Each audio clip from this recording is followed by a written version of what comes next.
다음은 제 차례인가요? 이 한 문장으로 누군가는 끝장나는 운명을 맞이하게 됩니다. 예상 가능한 뻔한 이야기가 아닌 아무도 예상하지 못한 충격적인 파국이 펼쳐집니다. 드라마 시작 전 구독과 좋아요 눌러주시고 지금 어디서 듣고 계신지 댓글로 남겨주시면 영상 제작에 큰 힘이 됩니다. 강수진의 또렷한 목소리가 500명이 모인 그랜드 호텔 볼룸을 가득 채웠습니다. 하얀 드레스를 입은 그녀가 단상을 향해 걸어가자 객석에서 박수가 터져 나왔죠. 3남매 중 첫째 강준혁과 둘째 강준서는 당황한 표정으로 서로를 쳐다봤습니다. 단상 중앙에 선 3남매 아버지 강민호 회장은 무표정한 얼굴로 막내딸을 응시했어요. 마이크를 잡은 수진의 손이 살짝 떨렸습니다. 30년 전 오늘 저희 아버지는 단돈 500만 원으로 이 회사를 시작하셨습니다. 객석의 500명이 일제히 고개를 끄덕였죠. 누구나 아는 강민호의 신화 같은 창업 스토리였어요. 보잘것없던 작은 사무실에서 현재 750억 기업으로 키우셨죠. 수진이 천천히 리모컨을 들어 올렸습니다. 객석의 시선이 일제히 10m 크기의 대형 스크린으로 향했어요. 화면에는 회사법인 통장 거래 내역이 빼곡하게 펼쳐졌습니다. 초록색과 빨간색 숫자들이 끊임없이 오르내렸죠. 그런데 말입니다. 수진의 목소리 톤이 한순간 낮아졌어요. 볼륨 안이 순식간에 조용해졌습니다. 지난 3년간 무려 127억 원이 비자금 계좌로 빠져나갔습니다. 준혁의 얼굴이 순식간에 창백해졌어요. 그의 이마에 땀방울이 송글송글 맺히기 시작했습니다. 준서는 재빨리 핸드폰을 꺼내 들었죠.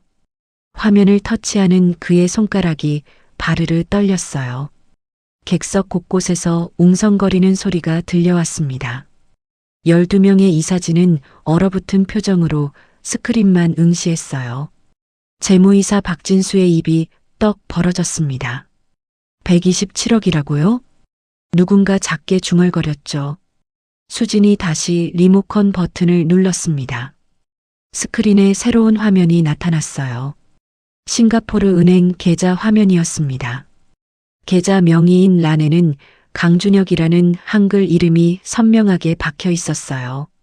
준혁 오빠 명의로 개설된 이 해외 계좌에 매달 2억씩 2년간 총 48억이 송금됐습니다. 준혁이 자리에서 벌떡 일어나며 소리쳤습니다. 이게 지금 무슨 헛소리야! 나는 그런 계좌 만든 적 없어! 그의 목소리가 볼륨 전체에 울려 퍼졌어요. 하지만 수지는 전혀 동요하지 않고 차분하게 다음 화면을 띄웠습니다. 이번엔 베트남 법인 서류가 스크린에 나타났죠. 빨간색 도장이 찍힌 계약서 사본이었어요.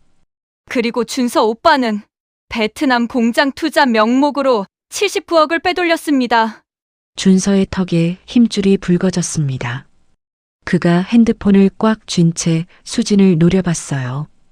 어디 증거도 없이 함부로!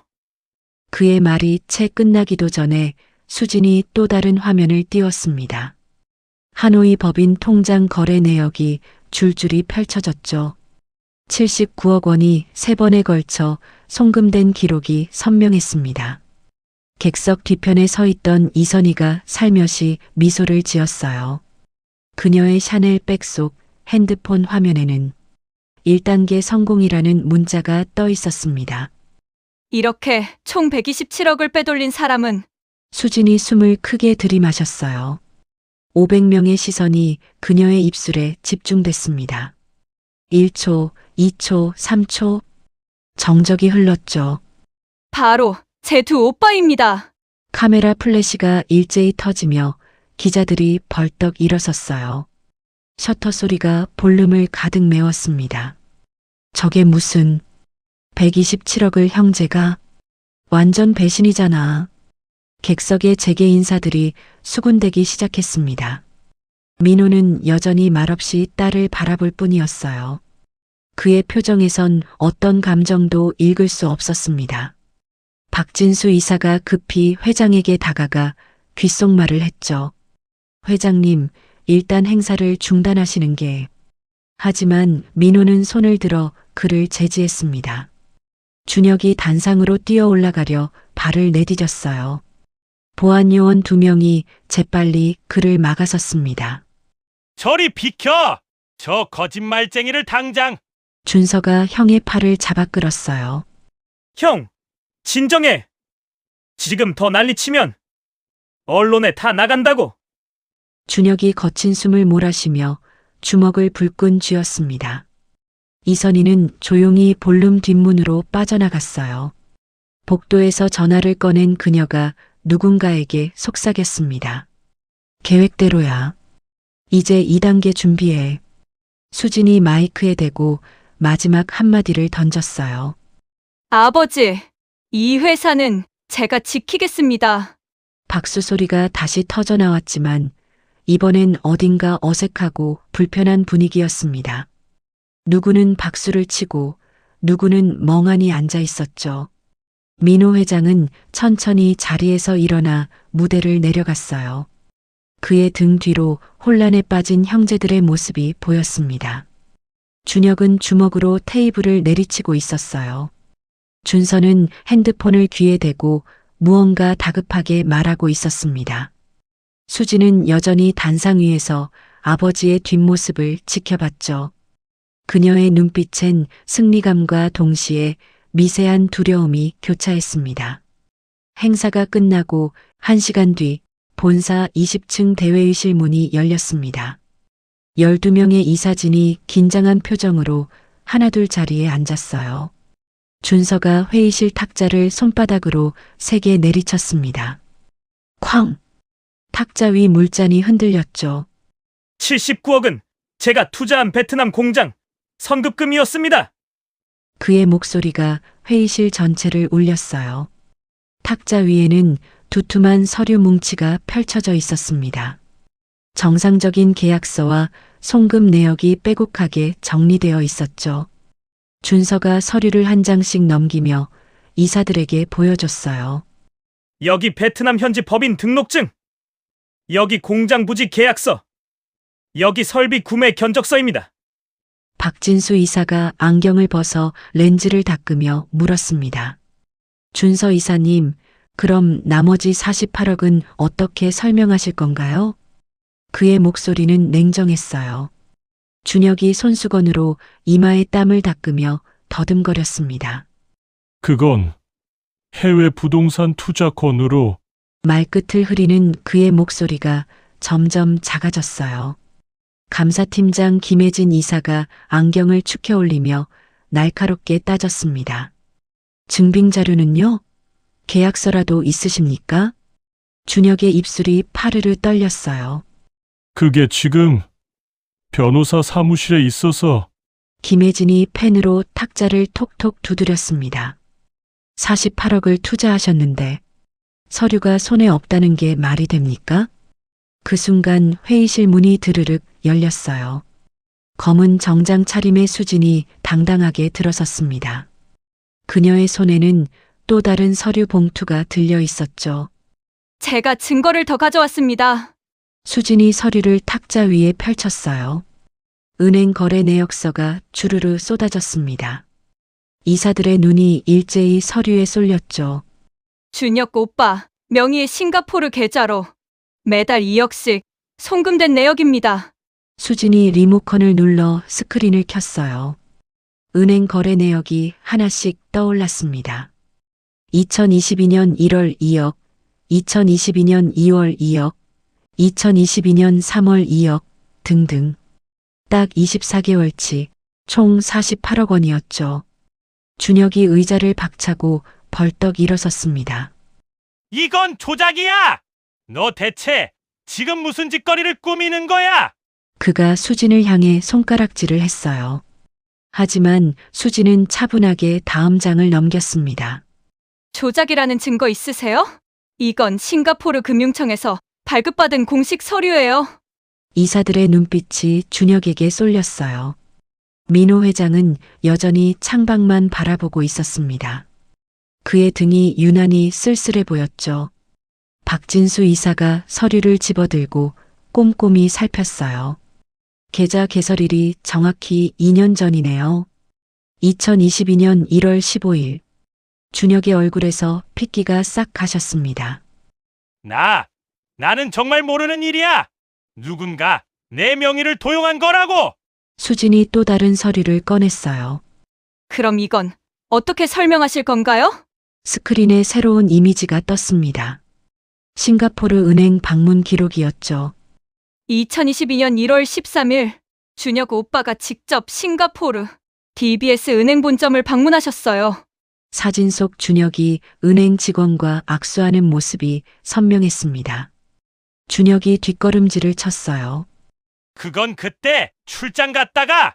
김혜진 이사가 냉소를 흘렸습니다. 출장 가셔서 계좌를 개설하셨군요. 회사 돈을 빼돌리기 위해. 준서가 냉정하게 형을 바라봤어요. 형, 그런 변명이 통할 것 같아? 여긴 이사회야. 준혁이 동생을 노려봤습니다. 너도 마찬가지잖아. 어디서 착한 척이야. 베트남 페이퍼 컴퍼니로 79억 빼돌린 주제에. 이사들이 술렁이기 시작했죠. 페이퍼 컴퍼니라고? 79억이다? 수진이 노트북을 열어 화면을 띄웠습니다. 준서 오빠가 투자했다는 베트남 법인 주소를 찾아봤어요. 스크린에 낡은 2층 건물 사진이 떴어요. 페인트가 벗겨진 허름한 건물이었습니다. 간판도 없고 창문엔 먼지가 잔뜩 껴 있었죠. 이게 79억을 투자한 공장이라고요? 김혜진 이사가 어이없다는 표정을 지었습니다. 준서의 턱이 미세하게 떨렸어요. 그건 실사가 아직 완료되지 않아서. 박진수 이사가 한숨을 내쉬었습니다. 79억을 보내놓고 실사를 안 했다고요? 수진이 또 다른 자료를 펼쳤어요. 더 있습니다. 두 분 다 3년 전부터 생활비가 갑자기 늘었어요. 스크린에 준혁과 준서의 카드 사용 내역이 나란히 떴습니다. 명품 매장, 고급 레스토랑, 해외 골프 여행. 2년 전을 기점으로 지출이 2배 이상 늘어난 게 한눈에 보였죠. 준혁 오빠는 2년 전까지 월 평균 800만 원 쓰셨는데 지금은 2200만 원이에요. 수진이 다음 장을 넘겼습니다. 준서 오빠도 월 평균 600만 원에서 1800만 원으로 늘었고요. 이사들이 고개를 끄덕이며 서로를 쳐다봤어요. 민호가 드디어 고개를 돌려 아들들을 바라봤습니다. 그의 눈빛은 차갑고 서늘했어요. 할 말 있나? 단 4글자였지만 무게가 달랐습니다. 준혁과 준서는 아무 말도 하지 못했죠. 준혁이 먼저 입을 열려다 다시 닫았어요.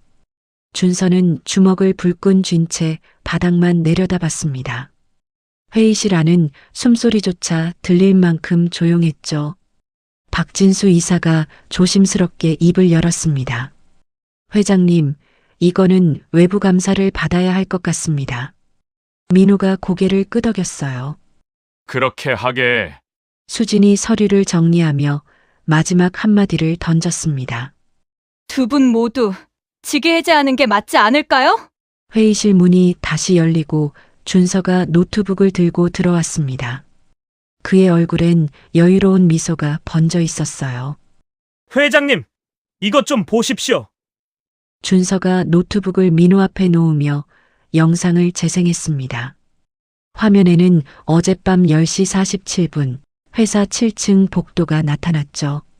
CCTV 영상이었어요. 검은색 원피스를 입은 수진이 서버실 문 앞에 서 있었습니다. 그녀가 카드키로 문을 열고 안으로 들어가는 모습이 선명했죠. 왜 경영지원팀 직원도 아닌 너가 서버실에 들어갔지? 준서의 목소리에 날이 서 있었어요. 수진의 얼굴이 미세하게 굳었습니다. 하지만 곧 미소를 띠며 대답했죠. 제가 아버지 파일을 찾으려고 IT 팀장한테 허락받고 들어갔어요. 준서가 고개를 저으며 다음 화면을 띄웠습니다. 부산 해운대 호텔 로비 CCTV 영상이었어요. 시간은 어젯밤 10시 30분이었습니다. IT 팀장 최민석 씨는 어제 출장으로 부산에 있었는데 화면 속에서 최민석이 호텔 카운터에서 체크인하는 모습이 보였죠. 보안팀장 유재석 부장이 출장 기록을 꺼내 들었어요. 맞습니다. 최 팀장은 어제 오후 3시 KTX로 부산 출장 갔습니다. 회의실 공기가 순식간에 얼어붙었습니다. 이사들의 시선이 일제히 수진에게 쏠렸죠. 수진이 당황한 표정으로 말을 더듬었어요. 그건 제가 착각한 것 같아요. 다른 직원한테 허락받았나? 준서가 비웃음을 흘렸습니다. 다른 직원? 서버실은 팀장 권한 없이 못 들어가는 거 모르세요? 박진수 이사가 고개를 가로저었어요. 이건 명백한 무단 침입입니다. 수진의 손이 미세하게 떨리기 시작했습니다.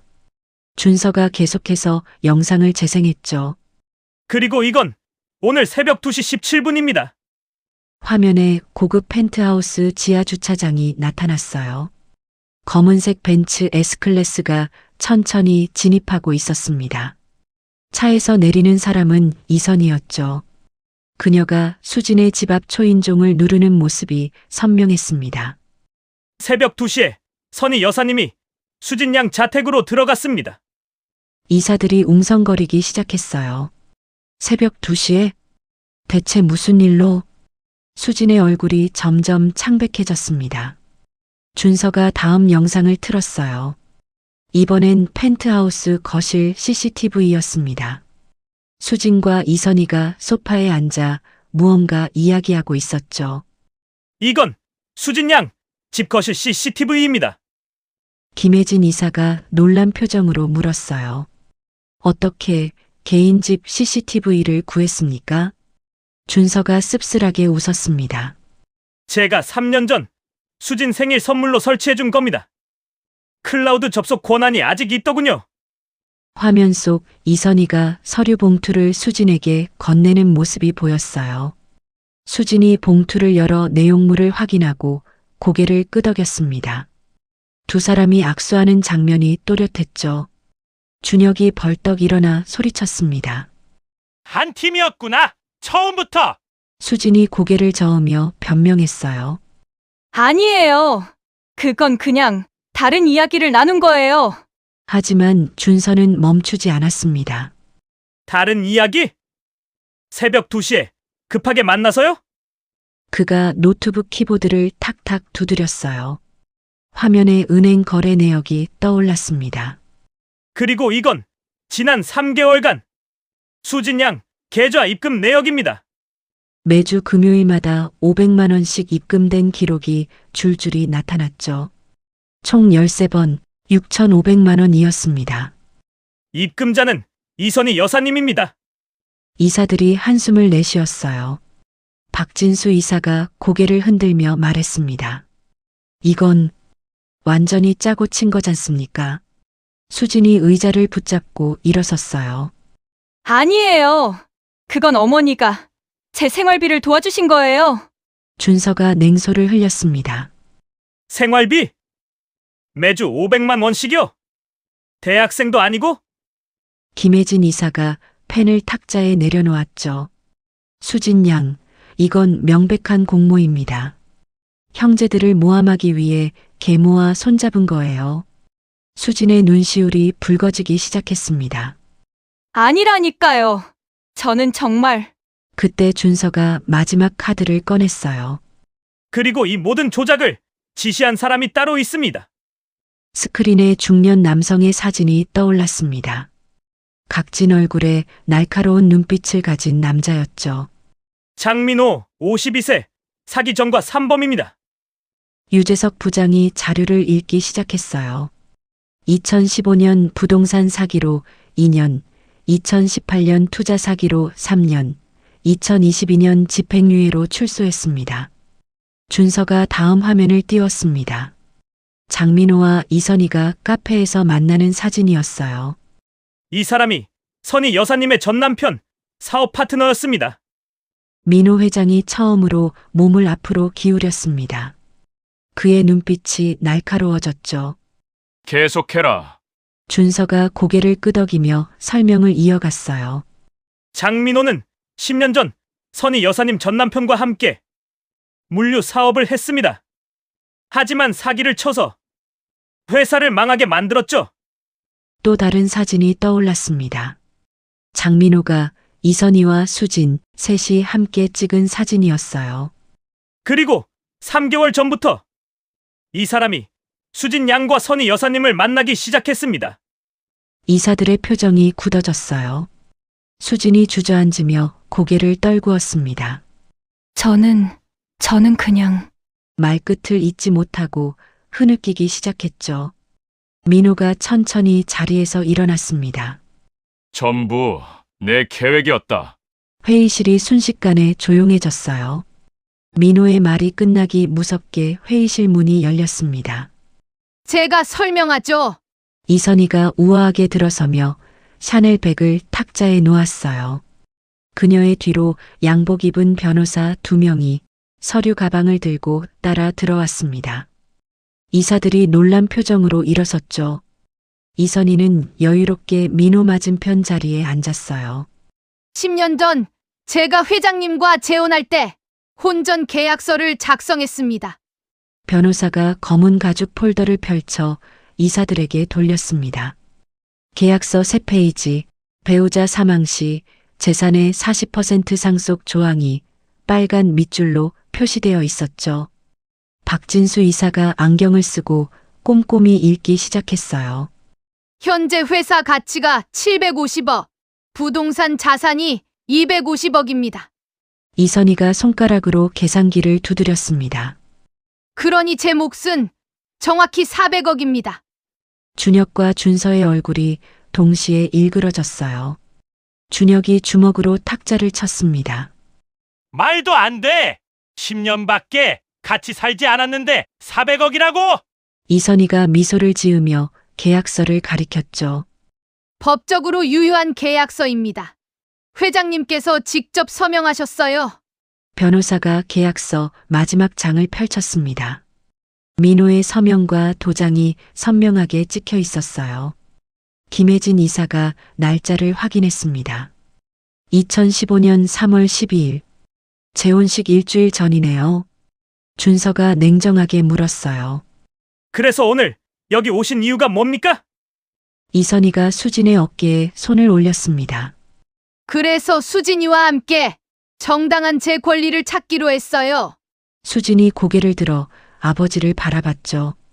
그녀의 눈은 이미 눈물로 붉어져 있었습니다. 어머니는 200억만 받으시고 나머지 200억은 제가 받기로 했어요. 준혁이 비웃음을 터뜨렸습니다. 참나. 너희 둘이 다 가져가겠다는 소리잖아. 이선희가 우아하게 머리칼을 쓸어 넘겼어요. 아니에요. 제가 400억을 받고 나면 600억이 남죠. 수진이가 200억, 준혁 씨가 200억, 준서 씨가 200억입니다. 박진수 이사가 계산기를 두드렸습니다. 수진 양까지 포함하면 결국 세 자녀가 각각 200억씩 받는 셈이군요. 이선희가 고개를 끄덕였죠. 맞아요. 공평하게 나누자는 겁니다. 준서가 팔짱을 끼며 냉소를 흘렀어요. 이게 공평하다고요? 게다가 여사님이 200억만 받으신다고 했으면 수진이는 400억을 가져가는 건데 이게 어떻게 공평하다는 겁니까? 그리고 10년 살았다고 400억을 가져가는 게 말이 됩니까? 이선희의 미소가 더 깊어졌습니다. 법은 그렇게 정해져 있어요. 불만 있으시면 법정에서 만나시죠. 그녀가 변호사에게 눈짓을 했어요. 변호사가 또 다른 서류를 꺼냈습니다. 그리고 이건 회장님의 건강검진 결과입니다. 서류에는 췌장암 3기 진단이 적혀 있었죠. 이사들이 숨을 죽였습니다. 민호가 처음으로 냉소를 흘렸어요. 탐욕이 사람을 이렇게 만드는구나. 이선희의 표정이 순간 굳었습니다. 하지만 곧 다시 미소를 지었죠. 탐욕이 아니에요. 정당한 권리예요. 준혁이 의자를 박차고 일어났습니다. 정당하다고? 아버지 재산을 노리고 결혼한 주제에 이선희가 여유롭게 대답했어요. 증명할 수 있어요? 10년 전 제가 무슨 생각이었는지. 회의실 밖에서 웅성거리는 소리가 들렸습니다. 30명의 직원들이 복도에서 귀를 쫑긋 세우고 있었어요. 누군가 핸드폰으로 녹음하는 모습도 보였습니다. 유재석 부장이 급히 나가 직원들을 해산시켰죠. 수진이 떨리는 목소리로 말했어요. 아버지, 저는 그냥 제 몫을 받고 싶었을 뿐이에요. 민호가 딸을 똑바로 바라봤습니다. 너가 이 회사를 위해 뭘 했지? 수진의 눈에서 눈물이 주르륵 흘렀어요. 저도 아버지 딸인데요. 왜 오빠들만 후계자 후보였어요? 이선희가 수진의 손을 꽉 잡았습니다. 맞아요. 수진이도 회장님 자식인데 차별받을 이유가 없죠. 김혜진 이사가 한숨을 내쉬었어요. 이건 가족 문제니까 우리가 관여할 사안이 아닌 것 같습니다. 박진수 이사도 고개를 끄덕였습니다. 회장님께서 결정하실 문제입니다. 민호가 천천히 자리에서 일어났어요. 창밖으로 저물어가는 석양이 보였습니다. 내일 아침 10시 이 회의실에 다시 모이게. 그가 회의실 문을 향해 걸어갔죠. 내 결정을 발표하겠네. 이선희와 수진이 의미심장한 눈빛을 주고받았습니다.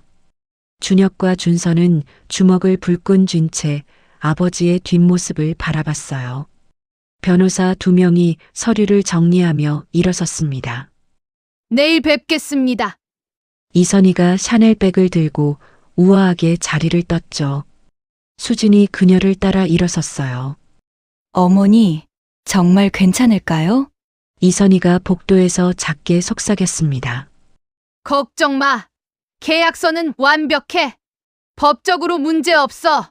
두 사람이 엘리베이터에 올라타는 모습이 보였습니다. 회의실에 남은 이사들은 서로를 바라보며 한숨을 내쉬었어요. 이거 완전 막장 드라마네. 누군가 작게 중얼거렸습니다. 준혁이 창문을 주먹으로 쳤어요. 젠장! 600억을 저 여자들한테 이렇게 빼앗긴다고? 준서는 핸드폰을 꺼내 누군가에게 전화를 걸었습니다. 변호사님, 저 준서입니다. 긴급하게 상담 좀 받고 싶은데요. 그의 목소리는 차갑게 가라앉아 있었죠. 밤이 깊어가고 있었습니다. 다음 날 아침 10시 대회의실 문이 열렸습니다. 12명의 이사진이 다시 긴장한 표정으로 자리에 앉았어요. 준혁과 준서는 밤을 새운 듯 눈밑이 거먹게 그을려 있었습니다. 수진과 이선희는 나란히 앉아 민호를 기다렸죠. 민호가 천천히 걸어 들어오자 모두가 숨을 죽였어요. 그의 뒤로 30년 지기 법률고문 한석주 변호사가 검은 서류 가방을 들고 따라왔습니다. 그럼 시작하겠네. 민호의 목소리는 평소보다 더 낮고 무거웠어요. 한석주 변호사가 가방에서 봉인된 봉투를 꺼냈습니다. 회장님께서 3개월 전에 작성하신 유서가 있습니다. 회의실이 순식간에 조용해졌죠. 모두의 시선이 그 붉은 봉인 스티커가 붙은 봉투에 쏠렸습니다. 준혁이 침을 꿀꺽 삼켰어요. 한석주가 봉인 스티커를 조심스럽게 뜯기 시작했습니다. 찌직하는 소리가 회의실에 울렸죠. 흰 봉투가 모습을 드러냈어요.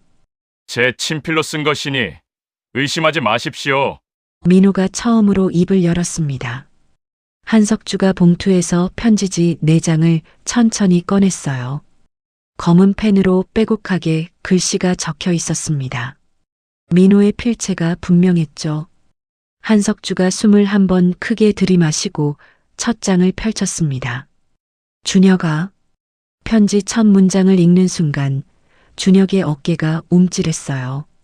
넌 장남이라는 이유만으로 모든 걸 당연하게 여겼구나. 준혁의 얼굴이 점점 붉어지기 시작했습니다. 회사 일은 동생들한테 떠넘기고 골프장이나 다니면서 인맥 관리가 일이라고 착각했지. 이사들이 고개를 끄덕이며 준혁을 쳐다봤어요. 박진수 이사가 작게 한숨을 내쉬었습니다. 장남이라는 특권 뒤에 숨어 노력을 게을리했다. 그게 너의 가장 큰 실수였어. 준혁이 주먹을 불끈 쥐었죠. 그의 손톱이 손바닥에 파고들었습니다. 한석주가 두 번째 장을 펼쳤어요. 준서야. 준서의 턱이 미세하게 떨렸습니다. 넌 너무 완벽하려고 했구나. 실수를 용납하지 못하고 다른 사람의 약점만 찾아다녔지. 준서가 입술을 깨물었어요.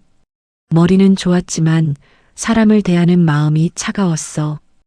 그래서 직원들이 널 무서워하면서도 존경하지 않았단다. 김혜진 이사가 작게 고개를 끄덕였습니다. 완벽함을 추구하다가 사람의 따뜻함을 잃었구나. 그게 너의 한계였어. 준서의 주먹이 부들부들 떨렸어요. 그가 눈을 질끈 감았습니다. 한석주가 세 번째 장을 천천히 펼쳤죠. 수진아. 수진의 눈시울이 순식간에 붉어졌습니다. 넌 언제부터 아빠를 돈으로만 봤니? 수진의 입술이 파르르 떨렸어요. 막내라서 귀여움만 받으며 자랐던 너가 언젠가부터 오빠들을 질투하더구나. 이선희가 수진의 손을 꽉 잡았습니다. 사랑받고 싶었다면서 왜 돈을 먼저 생각했니? 아빠는 너가 회사에 관심 없는 줄만 알았는데. 수진의 눈에서 눈물이 주르륵 흘렀죠. 탐욕은 사랑을 먹고 자라는 괴물이란다. 넌 그 괴물에게 잡아먹혔어. 수진이 고개를 떨구며 흐느끼기 시작했습니다. 어깨가 들썩이며 울음을 참는 모습이 애처로웠어요. 한석주가 마지막 장을 천천히 펼쳤습니다. 선희 씨. 이선희의 우아한 미소가 순간 얼어붙었어요. 당신이 내 통장 비밀번호를 알아낸 게 2년 전이었죠. 이선희의 눈이 커졌습니다. 샤넬백을 쥔 그녀의 손이 미세하게 떨렸어요. 2023년 5월 17일 당신이 내 서재에 들어가 금고를 열었던 날 기억하시나요? 이선희의 손이 가방 끈을 꽉 움켜쥐었습니다. CCTV를 확인했습니다. 당신이 내 인감도장을 몰래 찍어간 것도 알고 있어요. 이사들이 술렁이기 시작했죠. 뭐라고? 인감도장을 훔쳐갔다고? 웅성거리는 소리가 회의실을 가득 채웠습니다. 그리고 장민호라는 사기꾼과 짜고 우리 가족을 이간질한 것도 다 알고 있습니다. 이선희의 얼굴이 창백해졌어요. 입술에서 핏기가 싹 가셨습니다. 혼전 계약서에 400억? 그건 당신이 변호사와 짜고 조작한 가짜입니다. 한석주 변호사가 또 다른 서류를 꺼냈죠. 낡은 계약서였습니다. 진짜 혼전 계약서는 이겁니다. 새로운 계약서를 펼쳐 보이자 이사들이 눈을 크게 떴어요. 이혼 시 위자료 50억, 사망 시 100억 조항만 적혀 있었습니다. 400억이 아니라 100억이었죠. 이선희가 벌떡 일어나 소리쳤습니다. 그럴 리 없어! 내가 분명히 400억 계약서를 확인했는데. 한석주가 냉정하게 대답했어요. 회장님께서 일부러 가짜 계약서를 보여드린 겁니다. 2년 전부터요. 이선희의 다리가 휘청거렸습니다. 그녀가 탁자를 붙잡고 겨우 중심을 잡았어요. 당신이 금고를 열었던 그날 가짜 계약서를 넣어뒀죠. 민호가 천천히 일어나 이선희를 바라봤습니다. 당신을 시험하고 싶었어. 진짜 사랑인지 돈인지. 이선희가 고개를 흔들었어요. 아니에요. 아니라고요. 그녀의 목소리가 떨렸습니다. 당신은 그날부터 장민호와 수진이를 만나기 시작했어. 400억을 가로채기 위해서. 민호의 목소리는 차갑게 가라앉아 있었죠. 이선희가 소파에 주저앉으며 고개를 떨궜어요. 그리고 유서 작성일로부터 나는 이미 모든 걸 알고 있었네. 한석주가 타임라인 표를 펼쳐 보였습니다. 3개월간 이선희, 장민호, 수진의 만남 기록이 상세하게 적혀 있었어요. 카페, 레스토랑, 수진의 집, 날짜와 시간, 장소가 정확했습니다. 준혁이 떨리는 목소리로 물었어요. 그럼 아버지는 우리를 시험한 겁니까? 민호가 고개를 끄덕였습니다. 3개월 동안 너희가 어떻게 행동하는지 지켜봤지? 준서가 주먹으로 이마를 쳤습니다. 우리가 다 걸려든 거였군요. 수진이 울먹이며 아버지에게 다가갔어요. 아빠, 저는 민호가 손을 들어 수진을 제지했습니다. 이제 내 결정을 말하겠네. 회의실이 다시 조용해졌어요. 모두가 숨을 죽이고 민호를 바라봤습니다. 한석주 변호사가 마지막 서류 봉투를 꺼냈죠. 봉투 겉면에는 최종 결정문이라고 빨간 글씨로 적혀 있었습니다. 민호가 봉투를 천천히 뜯기 시작했어요. 민호가 봉투를 완전히 뜯기 전에 회의실 문이 벌컥 열렸습니다. 검은 양복을 입은 중년 남자가 서류 가방을 들고 들어왔어요. 실례하겠습니다. 검찰 출신 특별감사관 정우진입니다. 그가 신분증을 꺼내 보이자 이사들이 웅성거리기 시작했죠. 정우진이 두툼한 감정 보고서를 탁자 위에 펼쳤습니다. 수진 양이 보여준 127억 횡령 증거 전부 조작입니다. 회의실이 순식간에 조용해졌어요. 수진의 얼굴이 새하얗게 변했습니다. 싱가포르 계좌는 실제 존재하지만 명의인은 강준혁 씨가 아닙니다. 정우진이 은행 서류를 펼쳐 보였죠. 진짜 명의인은 이선희 여사의 오빠 이상철입니다. 이선희의 얼굴에서 핏기가 싹 가셨어요. 그녀가 가방을 떨어뜨렸습니다. 이상철 56세. 2019년 횡령죄로 징역 3년을 살고 작년에 출소했습니다. 정우진이 사진을 스크린에 띄웠습니다. 각진 얼굴의 중년 남자가 교도소 문 앞에 서 있는 사진이었죠. 준혁이 벌떡 일어나 소리쳤어요. 그럼 내 명의를 도용한 거잖아! 정우진이 고개를 끄덕였습니다. 맞습니다. 준혁 씨 여권 사본을 위조해서 계좌를 만들었습니다. 이선희가 고개를 저으며 변명했어요. 저는 몰랐어요. 오빠가 그런 짓을 했는지. 하지만 정우진은 다음 증거를 꺼냈습니다. 2022년 1월 10일 여사님이 오빠에게 5천만 원을 송금한 기록이 있습니다. 통장 사본이 스크린에 떴죠. 그리고 계좌 개설 5일 뒤인 1월 20일 다시 1억을 송금하셨습니다. 이선희가 입술을 파르르 떨며 아무 말도 하지 못했어요. 정우진이 다음 자료를 펼쳤습니다. 베트남 공장 선급금 79억도 정상 집행이 맞습니다. 준서의 눈빛이 반짝였어요. 베트남 하노이 현지 법인도 확인했습니다. 실제로 운영 중이고 공장 건설도 진행 중입니다. 정우진이 공장 부지 사진을 여러 장 보여줬죠. 크레인이 세워져 있고 기초 공사가 한창인 모습이었습니다. 그럼 준서는 결백하다는 겁니까? 박진수 이사가 놀란 표정으로 물었어요. 정우진이 고개를 끄덕였습니다. 네, 준서 이사님의 투자는 정상적이었습니다. 준서가 안도의 한숨을 내쉬었죠. 그런데 나머지 48억은 어디로 간 겁니까? 김혜진 이사가 날카롭게 물었습니다. 정우진이 잠시 숨을 고르고 대답했어요. 회장님께서 지난 5년간 무연고 노인 3,200명에게 매달 지원한 생활비입니다. 회의실에 침묵이 흘렀습니다. 이사들이 민호를 바라봤죠. 48억을 5년간 나눠서 쓰셨습니다. 한 달에 약 800만 원씩입니다. 정우진이 복지재단 후원 내역을 보여줬어요. 무연고 노인 지원 사업, 소년 소녀가장 생활비 지원, 독거노인 의료비 지원. 항목이 빼곡하게 적혀 있었습니다. 준혁이 멍하니 스크린을 바라봤어요. 아버지가 비밀로 기부하신 거였군요. 준서도 고개를 떨궜습니다. 정우진이 다음 자료를 펼쳤죠. 그리고 수진 양 3개월 전부터 이선희 여사에게 매주 500만 원씩 받으셨죠?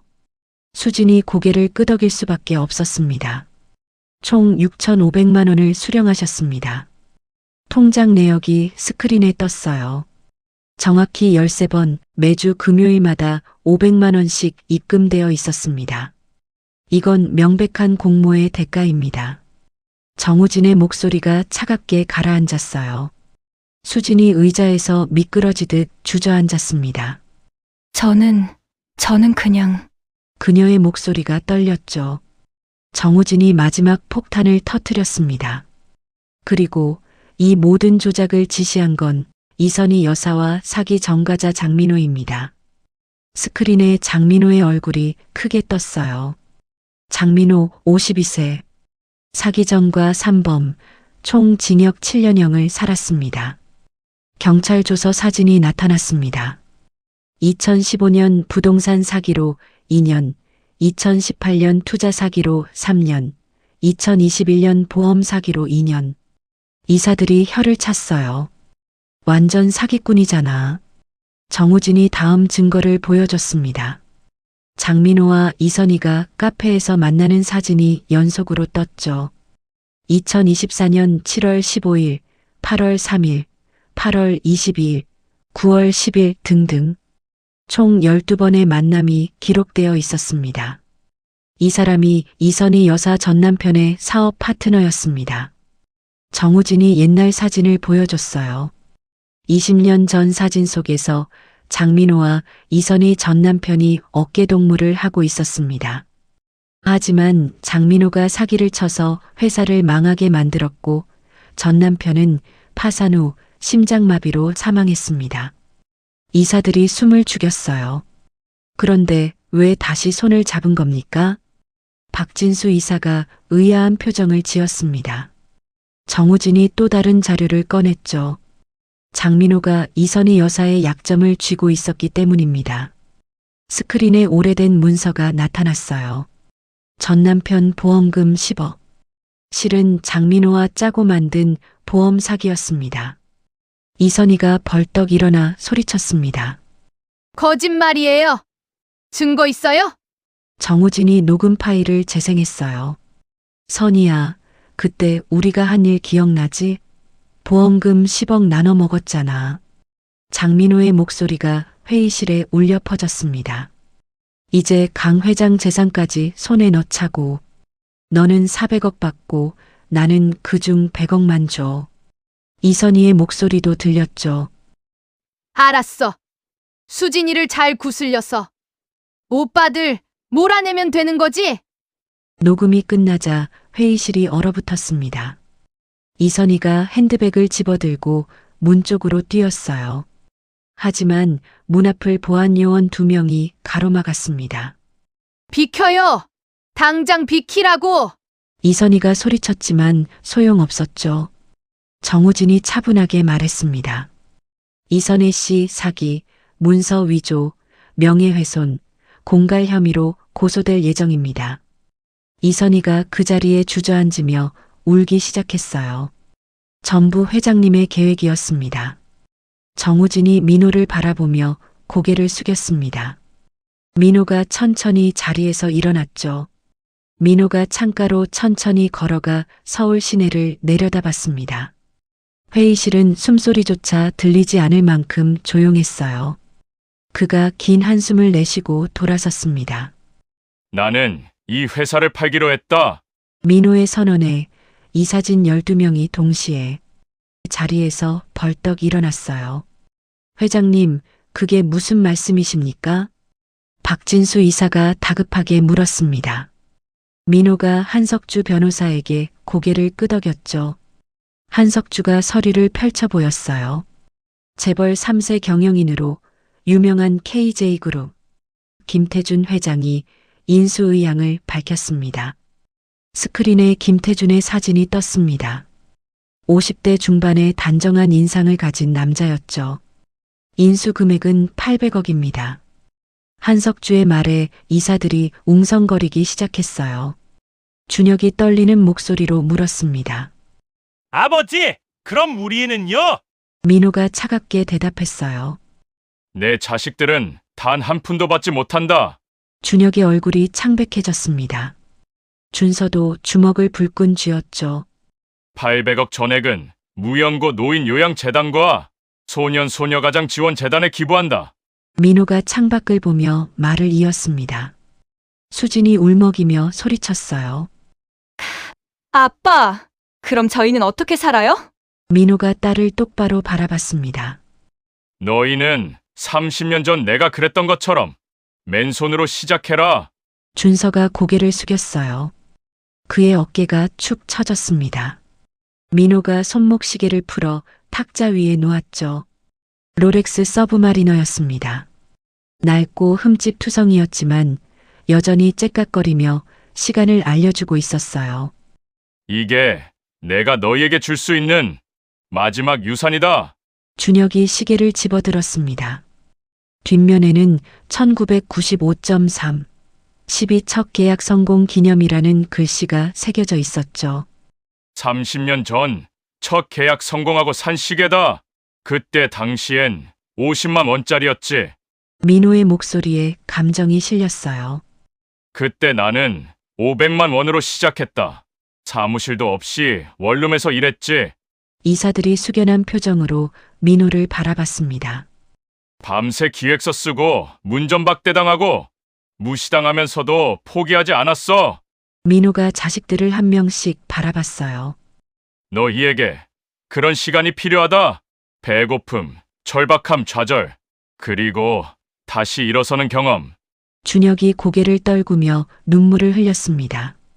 준서도 주먹으로 눈가를 훔쳤죠. 수지는 이미 흐느끼고 있었어요. 한석주 변호사가 다음 서류를 꺼냈습니다. 1시간 후 오후 2시 본사 1층 로비에서 기자회견을 하겠습니다. 민호가 시계를 보며 말했어요. 시간은 정확히 오후 1시였습니다. 이 모든 걸 발표할 겁니다. 회사 매각, 800억 기부, 그리고 민호가 잠시 말을 멈췄습니다. 내 췌장암 3기 사실도 공개하겠네. 이사들이 숨을 죽였어요. 김혜진 이사의 눈시울이 붉어졌습니다. 회장님, 그럼 치료는요? 민호가 쓸쓸하게 웃었어요. 6개월에서 1년. 그게 내게 남은 시간이라고 하더군. 준혁이 아버지에게 다가가 무릎을 꿇었습니다. 아버지, 죄송합니다. 제가 잘못했습니다. 준서도 무릎을 꿇었죠. 저도 잘못했습니다. 형만 탓하고 아버지 마음은 헤아리지 못했습니다. 수진이 두 오빠 옆에 무릎을 꿇으며 울었어요. 아빠, 저도 잘못했어요. 돈만 보고 아빠 마음은 몰랐어요. 민호가 자식들을 내려다봤습니다. 그의 눈가에도 미세한 떨림이 있었죠. 하지만 그는 고개를 돌렸어요. 이제 회의를 마치겠네. 민호가 회의실 문을 향해 걸어갔습니다. 회장님, 박진수 이사가 불렀지만 민호는 멈추지 않았어요. 문이 닫히고 복도로 사라지는 그의 뒷모습이 보였습니다. 회의실에 남겨진 사람들은 서로를 바라볼 수밖에 없었죠. 이선희는 구석에 웅크리고 앉아 고개를 숙이고 있었어요. 보안요원 2명이 그녀를 지키고 서 있었습니다. 정우진 감사관이 서류를 정리하며 말했어요. 이선혜 씨와 장민호는 내일 오전 검찰에 송치됩니다. 이선희가 고개를 들어 수진을 바라봤습니다. 미안해, 수진아. 내가 너를 이용했어. 수진이 고개를 돌렸어요. 더 이상 이선희를 보고 싶지 않았습니다. 한석주 변호사가 자식들에게 다가갔죠. 회장님께서 마지막으로 하신 말씀이 있습니다. 세 남매가 고개를 들었어요. 다시 일어서라. 그게 진짜 상속이다. 한석주가 메모지를 건넸습니다. 민호의 필체로 적힌 짧은 메시지였죠. 준혁이 메모지를 읽고 주머니에 넣었습니다. 준서가 롤렉스 시계를 손목에 찼어요. 낡은 시계였지만 그 어느 때보다 무겁게 느껴졌습니다. 수진이 눈물을 닦으며 일어섰죠. 오빠들, 우리 다시 시작할 수 있을까요? 준혁이 동생의 어깨를 감싸 안았습니다. 그래야지. 아버지가 그러셨잖아. 준서도 고개를 끄덕였어요. 맨손으로 시작하는 거지 뭐. 세 남매가 서로를 바라보며 쓸쓸하게 웃었습니다. 창밖으로 오후 햇살이 비쳐 들어왔어요. 1시간 후면 모든 게 세상에 알려질 것입니다. 강민호의 마지막 선택이 그날 이후 수진의 인생은 어떻게 흘러갔을까요? 할머니, 식사하세요. 젊은 요양보호사가 휠체어의 노파에게 죽을 떠먹였습니다. 주름진 얼굴의 수진에게는 생기라곤 찾아볼 수 없었어요. 흰 머리카락이 성성하게 자란 그녀는 멍하니 창밖만 바라봤습니다. 할머니, 맛있죠? 호박죽이에요. 요양보호사가 다시 한 숟가락 떠서 입에 넣어줬어요. 하지만 수진은 씹지도 않고 그냥 삼켰습니다. 신임 요양보호사가 차트를 보며 선배에게 물었죠. 이분 가족은 안 오세요? 선배 요양보호사가 고개를 저었어요. 한 번도 안 와. 연락처도 없대. 신입이 안타까운 표정을 지었습니다. 혼자 계시는 거예요? 선배가 작게 한숨을 내쉬며 대답했어요. 응, 가족들, 오빠들 다 연락 끊었대. 뭔 일이 있었나 봐. 수진의 눈에서 눈물이 한 줄기 흘러내렸습니다. 말라비틀어진 손이 미세하게 떨렸어요. 창밖으로는 봄, 벚꽃이 흩날리고 있었습니다. 요양원 정원에서 다른 노인들이 산책하는 모습이 보였죠. 하지만 수진은 휠체어에서 일어날 힘조차 없었어요. 아빠, 오빠들. 수진이 떨리는 목소리로 중얼거렸습니다. 하지만 아무도 대답하지 않았어요. 요양보호사는 이미 다음 환자에게 가고 없었습니다. 수진의 손이 허공을 더듬었죠. 아무것도 잡히지 않았습니다. 미안해, 미안하다고. 그녀의 목소리는 점점 작아져 갔어요. 창밖의 벚꽃잎이 바람에 흩날려 사라졌습니다. 수진의 눈꺼풀이 천천히 감겼죠. 아! 수진이 비명을 지르며 침대에서 벌떡 일어났습니다. 거친 숨을 몰아쉬며 주변을 둘러봤어요. 익숙한 자신의 침실이었습니다. 수진의 이마에는 식은땀이 흥건했죠. 핸드폰을 집어들어 시간을 확인했어요. 새벽 3시 47분이었습니다. 심장이 터질 듯 빠르게 뛰고 있었어요. 수진이 거울을 보며 자신의 얼굴을 만져봤습니다. 젊은 얼굴, 탄력 있는 피부, 윤기 나는 머리카락. 다행히 꿈이었어요. 하지만 너무나 생생한 꿈이었습니다. 수진이 침대에서 내려와 거실로 나갔죠. 탁자 위에 놓인 달력을 봤어요. 2024년 11월 20일. 내일이 아버지 생일이었습니다. 수진이 떨리는 손으로 핸드폰을 들었어요. 전화번호부에서 아빠를 찾아 눌렀습니다. 신호음이 길게 울렸죠. 1번, 2번, 3번. 여보세요? 민호의 목소리가 들렸습니다. 수진의 눈에서 눈물이 터져 나왔어요. 아빠. 그녀가 흐느끼기 시작했습니다. 수진아, 새벽에 무슨 일이야? 어디 아프니? 민호의 목소리에 걱정이 묻어났어요. 아빠, 정말 미안해요. 수진이 주저앉으며 울었습니다. 어머니랑 한 거 다 취소할게요. 저 정말 잘못했어요. 민호가 잠시 침묵했죠. 그리고 조용히 대답했어요. 그래, 내일 아침에 만나자. 우리 아침 같이 먹을까? 수진이 고개를 끄덕이며 울었습니다. 네, 아빠. 사랑해요. 생전 한 번도 제대로 하지 못했던 말이었어요. 나도 사랑한다. 딸. 민호의 목소리도 떨리고 있었습니다. 전화가 끊기고 수진은 한동안 핸드폰을 붙잡고 있었죠. 창밖으로 동이 트기 시작했어요. 수진이 일어나 오빠들에게 문자를 보냈습니다. 오빠들, 내일 아침 아빠 생신인데 같이 밥 먹을까요? 제가 살게요. 몇 분 뒤 준혁에게서 답장이 왔어요. 그래, 오랜만이다. 같이 가자. 준서에게서도 답장이 왔습니다. 좋아. 아빠 좋아하시는 곳으로 가자. 수진이 미소를 지으며 눈물을 닦았어요. 아직 늦지 않았습니다. 아직 되돌릴 수 있었어요.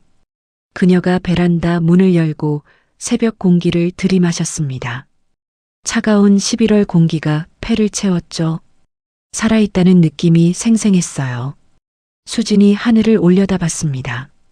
별들이 아직 반짝이고 있었어요. 다시 시작하자. 제대로. 수진이 스스로에게 다짐했습니다. 핸드폰에 남은 이선희와의 통화 기록을 삭제했어요. 장민호의 연락처도 차단했습니다. 은행 앱을 열어 받았던 6,500만 원을 전부 이선희에게 돌려보냈죠. 더 이상 연락하지 마세요. 짧은 메시지와 함께요. 해가 완전히 떠올랐습니다. 2024년 11월 21일 아버지 강민호의 67번째 생일이 밝았어요. 수진이 옷장을 열어 아버지가 좋아하시는 연보라색 원피스를 꺼냈습니다. 거울을 보며 머리를 정성스럽게 빗었죠. 오늘부터 정말 딸답게 살자. 수진이 거울 속 자신에게 말했습니다. 핸드폰이 울렸어요. 준혁이었습니다. 수진아, 1시간 뒤에 아빠 집 앞에서 만나자. 준서도 간대. 수진이 환하게 웃으며 대답했어요. 알겠어. 오빠, 지금 나갈게. 그녀가 가방을 들고 현관문을 열었습니다. 복도에 아침 햇살이 환하게 비쳐 들어왔어요. 수진이 문을 닫고 엘리베이터를 향해 걸어갔습니다. 그녀의 발걸음은 가벼웠죠. 악몽은 끝났습니다. 이제 새로운 시작이었어요.